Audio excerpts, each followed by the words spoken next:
जमीला ने शर्माकर सर झुका लिया। अब्रश बोला, कैस, ऐसी ही बच्ची की कुर्बानी की ज़रूरत थी। पाक हुबल तुम पर अपनी बरकतें नाजिल करेंगे। फिर जमीला के सर पर हाथ रखते हुए उसने कहा, बेटा, तेरी कुर्बानी हमारी मुसीबतों का खात्मा कर देगी।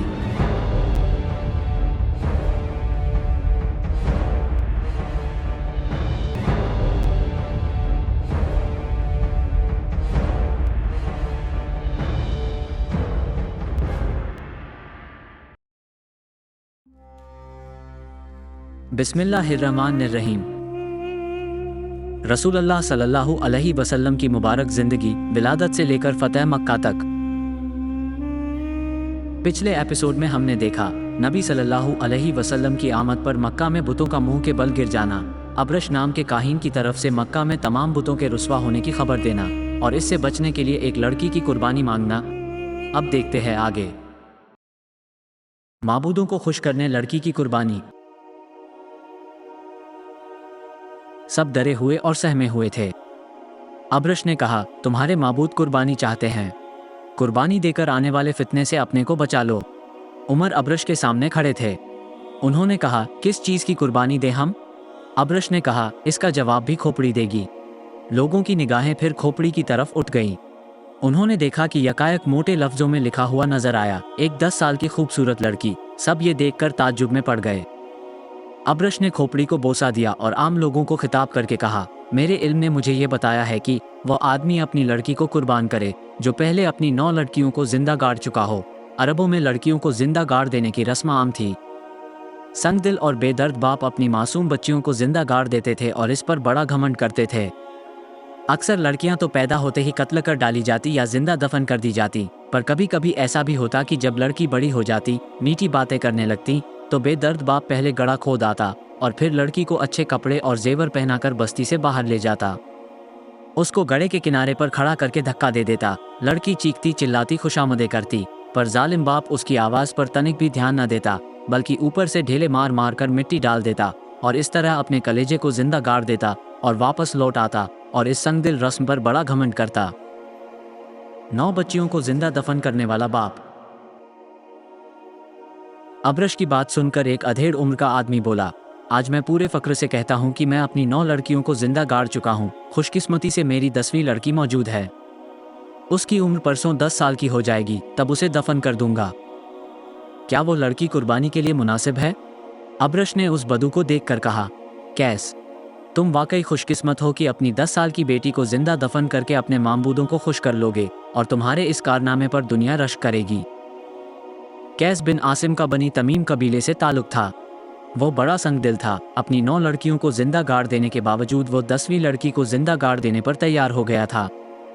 उसने सीना फुलाकर कहा, परसों मैं अपनी लड़की को जिंदा दफना दूंगा। बस्ती के बाहर लोग जमा हो जाएं। इस कुर्बानी के बाद कोई डर बाकी न रहेगा। ये सुनकर लोगों को तसल्ली हुई। जिस जमाने का जिक्र हम कर रहे हैं, उस जमाने में अरब के कोने में बुतपरस्ती का चलन था। हर गांव और कस्बे में बूतखाने थे। बुतों की पूजा जोर शोर से होती थी।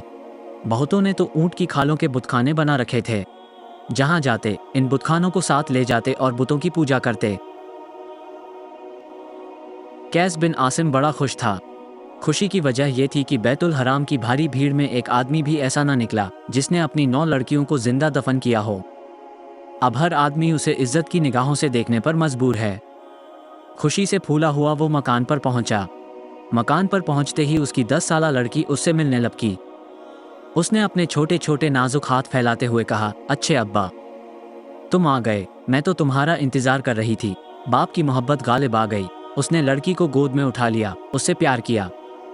कैस ने मारे मोहब्बत के उसे उठाकर सीने से लगा लिया, पर तुरंत ही चौंका, संभला और जल्दी से लड़की को गोद से उतार दिया। ऐसे फेंक दिया जैसे इंसान किसी चीज के धोखे में सांप को उठा ले और पहचान कर तुरंत फेंक दे। लड़की गिरते गिरते संभली। उसने अपने बाप को देखा और प्यार भरे लहजे में पूछा, क्या आप मुझसे खफा हो गए? खफा न हो, आप और अम्मी के अलावा मेरा इस दुनिया में है कौन? कैस की आंखों से रहम और मुरव्वत के बजाय जंगली चमक पैदा हो गई थी। उसने कड़क कर कहा, जमीला, क्या तुम भोली भाली बातों से मेरे दिल को मोम बनाना चाहती हो? नहीं, मैं मोम नहीं बन सकता। चली जा, जा, मेरे सामने से दूर हो जा। मासूम लड़की बाप के कड़े तेवर देखकर डर गई और बाप से लिपट गई। कैस ने उसका हाथ पकड़कर झटक दिया और उसे तेज और गुस्सा भरी हुई नजरों से घूरने लगा। जमीला ने आज तक उसकी ऐसी नजरें न देखी थीं। वो कांप कर अलग खड़ी हो गई। कैस की बीवी सलमा करीब ही खड़ी थी। जमीला से अपनी नज़र फेरते हुए अपनी बीबी से बोला, आज जो हवा का तूफान आया, तूफान के बाद जो रोशनी और चमक हुई, तुमने देखी? हाँ, देखी। बड़ा सख्त तूफान था। मैं तो समझती थी कि मकानों की छतें उड़ जाएंगी, दीवारें गिर पड़ेंगी, लेकिन हमारे माबूदों ने हम पर मेहरबानी की। तूफान निकल गया, मगर रोशनी और चमक, मैंने अपने होश में ना ऐसी रोशनी देखी और ना ऐसी चमक। बेशक ना देखी होगी। कुछ खबर है कि हम पर क्या बला आने वाली है? सलमा ने घबरा कर कैस को देखते हुए कहा, नहीं, दुनिया में इनकिलाब आने वाला है क्या? कैस ने गौर से सलमा को देखकर कहा, तुमने तो ठीक समझा सलमा, कोई आदमी हमारे माबूदों के खिलाफ उठने वाला है। सलमा ने हैरत से कहा, हमारे माबूदों के खिलाफ? क्या उसका कोई और माबूद है? ज़रूर होगा। अजीब बात है ये तो, निहायत अजीब। अब्रश ने बतलाया है कि हजरत मोहम्मद सल्लल्लाहु अलैहि वसल्लम नामी कोई आदमी हमारे माबूदों के खिलाफ आवाज़ उठाने वाला है। मैं हजरत मोहम्मद सल्लल्लाहु अलैहि वसल्लम को जानती हूँ, और मैं ही क्या, कौन नहीं जानता। वो मक्के के सरदार के भतीजे हैं, बड़े नेक, बड़े रहमदिल, बड़े सच्चे, बड़े अमीन। आखिर उन्हें क्या पड़ी है कि हमारे माबूदों की बुराई करें? लेकिन ऐसा होगा। क्या तुम नहीं जानती कि आज तक उन्होंने किसी बूत के आगे सजदा नहीं किया? सही है, मैंने भी ऐसा ही सुना है, लेकिन इससे ये कैसे साबित हुआ कि वो बूतों के खिलाफ आवाज़ उठाने वाले हैं? अब्रश कहता है और वो झूठ नहीं बोल सकता। मगर वो आबादी में रहते नहीं, सुनती हूँ कि हिरा की गुफा में तन्हा पड़े रहते हैं। हाँ, वो 4-4, 5-5 दिन तक नजर नहीं आते। उसी गुफा में ठहरे रहते हैं, सिर्फ जौ का सत्तू रखते हैं। खैर ये तो है ही, पर सलमा, आज मुझे बड़ी खुशी है। बैतुल हराम के हजारों मजमे में मेरा सिर ऊंचा रहा। क्या बात हुई मेरे सरताज?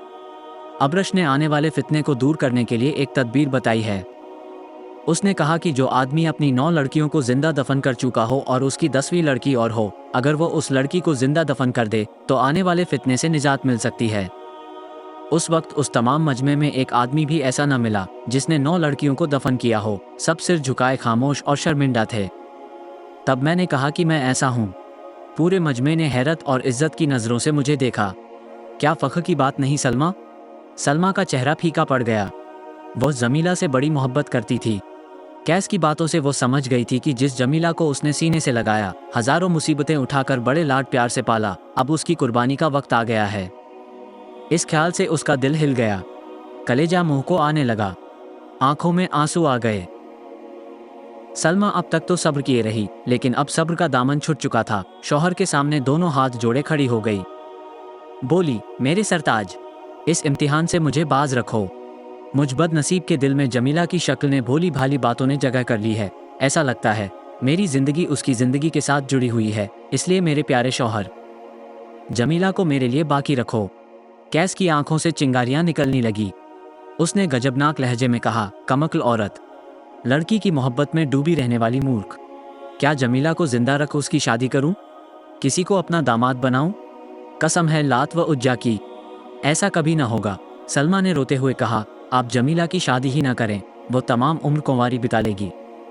कैस गुस्से से कांपने लगा, बोला, जलील हस्ती, ये तो और जिल्लत की बात है। दुनिया कहेगी कैस की बेटी को किसी ने कबूला नहीं। मैं इस जिल्लत को भी सहन नहीं कर सकता। सलमा ने आंसू बहाते हुए कहा, मुकद्दस माबूदों के लिए भोली भाली जमीला पर रहम करो, उसे बचा लो। कैस ने कड़क कर कहा, नहीं, हरगिज नहीं, यह नादानी छोड़ो। उठो, देखो जमीला सामने खड़ी सब कुछ देख रही है। परसों वो जिंदा दफन की जाएगी, आज ही से उसे सजाना शुरू कर दो। ये कहते ही कैस वहां से चला गया। सलमा उठ खड़ी हुई, वो गम से बोझल हो रही थी। जब कैस चला गया तो जमीला सलमा के पास आई। उसने आते ही कहा, अम्मी, तुम खामोश क्यों हो? अब्बा के सामने हाथ क्यों जोड़ रही थी? आज अब्बा खफा क्यों हैं? वो मुझसे भी खफा लगते हैं, क्यों? जमीला की बातें सुनकर सलमा बेचैन हो उठी। उसने उसे सीने से लगा लिया, खूब भींचा। सलमा रोती जा रही थी और जमीला को भींचती जा रही थी। उसे इस तरह रोते देख जमीला तड़प उठी, बोली, रो नहीं, नहीं तो मैं भी रोऊंगी। सलमा जमीला की बात सुनते ही चुप हो गई और ठंडी आह भरकर कहा, मेरी आंखों की ठंडक, तू ना दुखी हो, मैं अब ना रोऊंगी। कुछ देर बाद सलमा घर के काम काज में लग गई और जमीला खेलने लगी। आज सलमा का दिल किसी काम में नहीं लग रहा था।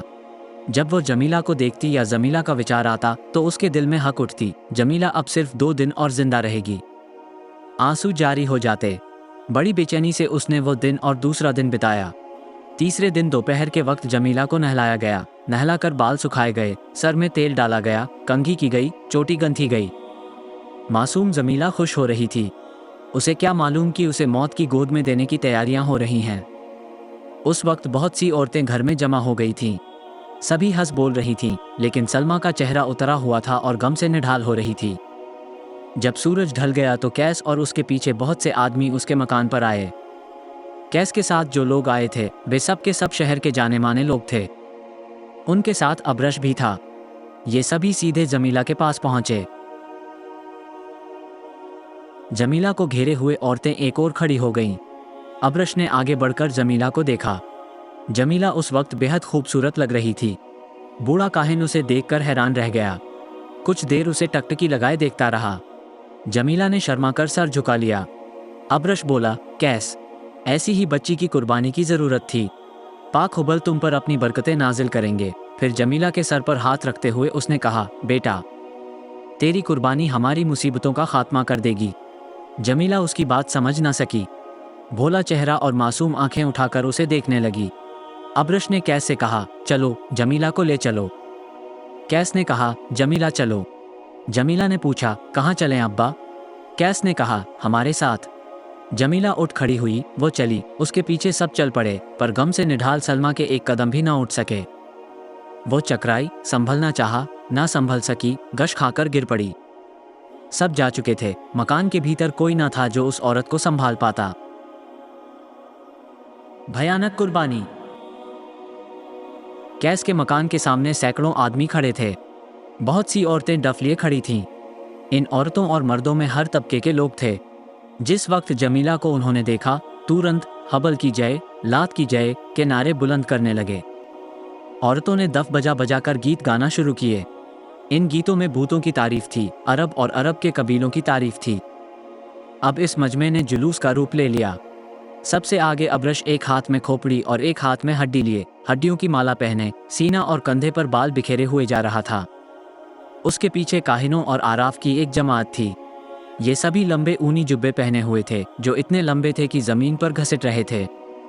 उनके हाथों में भी इंसानी हड्डियां थीं। इनके पीछे पुजारियों का गिरोह था, जो घड़ियाल, शंख और तालियां बजा रहे थे। पुजारियों के पीछे औरतें थीं, सभी तड़क भड़क कपड़े पहने हुए थीं। अक्सर नवजवान औरतें दफ बजा बजाकर गा रही थीं। इन्हीं औरतों के घेरे में मासूम जमीला थी, जिसे कुछ नहीं मालूम कि क्या होने जा रहा है। औरतों के पीछे कुछ बाअसर और दौलतमंद आराबी थे। ये सब लोग बिल्कुल खामोश थे। कैस बिन आसिम भी उनके साथ था। उनके पीछे आम लोग थे, जो थोड़ी थोड़ी देर से भूतों का नाम ले लेकर उनकी जय पुकारते थे। इस तरह ये जुलूस आबे जमजम के सामने पहुंचा। जमजम के दोनों तरफ नाइला और असाफ 2 बुत थे। तमाम मजमा उन बूतों के सामने सजदे में गिर पड़ा। थोड़ी देर के बाद जब उन्होंने सर उठाया तो सबके माथे धूल में सने थे। अब ये लोग शहर से बाहर की ओर चले। इसी तरतीब से यहाँ तक आए भी थे। यहाँ आकर मजमा बहुत कुछ बढ़ गया था। अब इस मजमे में ऐसे ऐसे लोग शामिल हो गए थे, जिनकी गोदों में दूध पीती बच्चियाँ थीं। बुत परस्तों का एक गिरोह मक्का से निकलकर बाहर एक खुले मैदान में पहुंचा। ये तमाम रेगिस्तान था। सफ़ेद सफ़ेद रेत चमक रही थी। अभी ये लोग मक्का से थोड़ी दूर चले थे कि सामने से एक 40 साला खूबसूरत शख्स आते हुए नजर आए। यह अरब के बहुत ही खूबसूरत थे। चेहरे से रौब व जलाल जाहिर था कि खुली आंख से न देखा जाता था। जब वो उस मजमे के करीब आए तो अब्रश ने उन्हें देखा, मगर चेहरे पर छाए रौब की वजह से न देख सका और नजरें झुक गए। वह अरब बढ़ते रहे। जब वो अबू तालिब के करीब पहुंचे, अबू तालिब ने मोहब्बत भरी नजरों से देखकर कहा, आंखों की ठंडक, तुम इस धूप में ऐसी गर्मी के वक्त कहाँ से आ रहे? वो शख्स रुक गए। उन्होंने जवाब दिया, ए चचा, मैं हिरा की गुफा से आ रहा हूँ। अबू तालिब ने कहा, प्यारे मोहम्मद, चचा की जान, तुमने क्यों अपनी जान पर इतनी मशक्कत डाल रखी है? क्या तुम्हें अपनी सेहत का भी ख्याल नहीं? जाओ किसी सायेदार जगह में जाकर आराम करो। ये शख्स हजरत मोहम्मद सल्लल्लाहु अलैहि वसल्लम थे। वह अपने चचा अब तालिब को सलाम करके चले गए। उन्होंने न मजमे की तरफ देखा, न यह मालूम किया कि यह मजमा कहाँ और क्या करने जा रहा है। जब आप दूर निकल गए तो अब्रश ने कहा, कितना शानदार, खूबसूरत और शरीफ इंसान है। हुबल की कसम, मैंने पहले कभी ऐसा कोई इंसान नहीं देखा, लेकिन उसकी तरफ से खानदानों के जलील होने का डर है। एक बूढ़ा आदमी अब्रश के पीछे था। उसका नाम वर्का बिन नौफल था। वर्का अरबी भाषा के माहिर थे, तौरात और इंजील का पूरा इल्म रखते थे। उन्होंने कहा, अब्रश, अंदेशा न करो। अगर हमारे खुदाओं में ये ताकत है कि वे अपनी रुसवाई पर रुसवा करने वाले को सज़ा दे सकें, तो वे खुद सज़ा दे लेंगे, हम क्यों चिंता करें। अब्रश ने कहा, तुम सच कहते हो वर्का, मगर मुझे डर है कि शायद वे सज़ा न दे सकें। वर्का ने किसी कदर जोश में आकर कहा, अगर वे सज़ा नहीं दे सकते तो फिर खुदा कैसे। अब्रश ने हैरान होकर वर्का की ओर देखते हुए कहा, ये तुम कहते हो? वर्का, तुम भी मुर्त हो गए क्या? मुर्त नहीं हूँ। तुम सब मक्का वाले सारे अरब के बाशिंदे अच्छी तरह जानते हो कि मैं अरबी जानता हूँ, तौरात और इंजील का माहिर हूँ, पर अपने मजहब पर कायम हूँ। पर यह मेरा एतका है कि खुदाओं में इतनी तो ताकत ज़रूर होनी चाहिए कि वे अपने इनकारियों को सज़ा दे सकें और पुजारियों को इनाम दे सकें। तुम सच कहते हो वर्का। ये तमाम मजमा अभी तक बढ़ा चला जा रहा था, यहाँ तक कि वह मक्का से 1 मील दूर निकल आया। चूंकि वो धीरे धीरे चल रहा था, इसलिए बड़ी देर में वहाँ पहुँचा। उस वक्त सूरज 3/4 मंजिलें तय कर चुका था। धूप में अब वो चमक और तेजी भी न रही थी जो अब से 3 घंटे पहले थी। तमाम मजमा रेत के एक बड़े ढेर के पास रुका। पुजारियों ने यहाँ पहुंचकर घंटे और शंख बजाने शुरू किए। कुछ देर के बाद एक आदमी बढ़ा। उसने कहा, ए गैरतमंद अरब, मैं अपनी बड़ाई बाकी रखने के लिए अपनी बेटी को जिंदा दफन करता हूँ। उस आदमी की गोद में 3 साल की एक मासूम लड़की थी। उसने लड़की को जमीन पर बिठा दिया और दोनों हाथ से रेत हटाकर गड्ढा खोदने लगा, यहाँ तक कि देखते देखते उस संगदिल बाप ने लड़की को गड्ढे में फेंक जल्दी जल्दी उस पर रेत डालना शुरू कर दिया। लड़की चीखती चिल्लाती रह गई। रेगिस्तान का एक एक जर्रा तो उस चीख से कांप उठा, लेकिन न पसीजे तो वे इंसान न पसीजे जो भेड़िए की शक्ल में वहां मौजूद थे। फिर क्या था, इसके बाद जो लोग लड़कियां लेकर आए थे, सब ने मासूम लड़कियों को गड्ढे खोद खोद कर दफन करना शुरू कर दिया। अब कई आदमियों ने मिलकर एक बड़ा और गहरा गड्ढा खोदा। जब गड्ढा तैयार हो गया तो कैस जमीला को लेकर आगे बढ़ा और गड्ढे के किनारे जा खड़ा हुआ। जमीला देख चुकी थी कि गड्ढों में लड़कियां दफन की गई हैं। उसे इसका एहसास हो चला था कि जिस गड्ढे के किनारे वो खड़ी है, उसमें वो दफन की जाएगी। उसने हसरत भरी नज़रों से अपने बाप कैस की तरफ देखा, कहा, प्यारे अब्बा, क्या तुम मुझे इस गड्ढे में दफन करने के लिए लाए हो? कैस ने कहा, हाँ जमीला, तुमने ठीक समझा। अरब में लड़कियों के रहने सहने और पलने बढ़ने की गुंजाइश नहीं है। जमीला घबरा गई। उसने पूछा, मेरा कसूर क्या है? तुम मुझे क्यों दफन करना चाहते हो? कैस ने कहा, हमारी खानदानी बड़ाई और निजी गैरत हमको ऐसा करने पर मजबूर करती है। जमीला रोने लगी। उसने हाथ जोड़कर कहा, अब्बा, प्यारे अब्बा, अगर तुम मुझे खाना और कपड़ा नहीं दे सकते, मत दो। मैं नंगी और भूखी रह लूंगी। आह अब्बा, अभी मुझे दफन न करो। ये कहते ही जमीला कैस से लिपट गई और उसकी आंखों से आंसू की धार बहने लगी। कैस की दरिंदगी ने जोश मारा। उसने कड़क कर कहा, अभी दफन न करूं तो क्या तुझे इसलिए जिंदा रखूं कि तू बड़ी होकर ब्याही जाए? कोई आदमी मेरा दामाद बने, तमाम अरब में मेरा सर जिल्लत से झुक जाए? कभी नहीं। हमारे खानदान में कोई लड़की जिंदा नहीं रखी गई। जमीला का खूबसूरत चेहरा उतर गया। मौत की तस्वीर उसकी आंखों में घूम गई। वह जल्दी से अपने बाप के पांवों पर गिर पड़ी। उसने कहा, प्यारे अब्बा, मुझे बचा लो। बेरहम बाप ने जमीला को उठाकर गड्ढे में फेंक दिया। गड्ढा गहरा मगर तंग था। जमीला औंधे मुंह गिर पड़ी। कैस ने जल्दी जल्दी गड्ढे में रेत गिराना शुरू कर दिया। जमीला उठने की कोशिश कर रही थी, लेकिन रेत इस तेजी से उसके ऊपर गिर रही थी कि उसे उठकर खड़ी होने की मोहलत न मिलती थी। लड़की चीख चीख कर रो रही थी, लेकिन कैस पर उसके रोने का कोई असर न था। वो बराबर रेत डालने में लगा हुआ था। जमीला का दम घुटने लगा। वो और जोर से चीखने लगी। बेरहम बाप ने और तेजी से रेत डालना शुरू किया। इंसानों की उस भीड़ में एक आदमी भी ऐसा न था जिसने जरा भी रहम दिखाया हो और उस मासूम बच्ची को बचाने की कोशिश की हो। धीरे धीरे लड़की की आवाज़ बंद होने लगी। रेत बराबर डाली जाती रही, यहाँ तक कि बच्ची की आवाज़ पूरी तरह बंद हो गई। घंटे और शंख के आवाज़ में तेजी आ गई। कैस उठकर खड़ा हो गया। वह अब बहुत खुश था, जैसे उसने कोई बहुत बड़ा और अहम काम अंजाम दिया हो। सूरज इंसानों की संगदिली पर मातम करता हुआ डूब चुका था। जब रात हो गई तो सब मक्का वापस हो गए।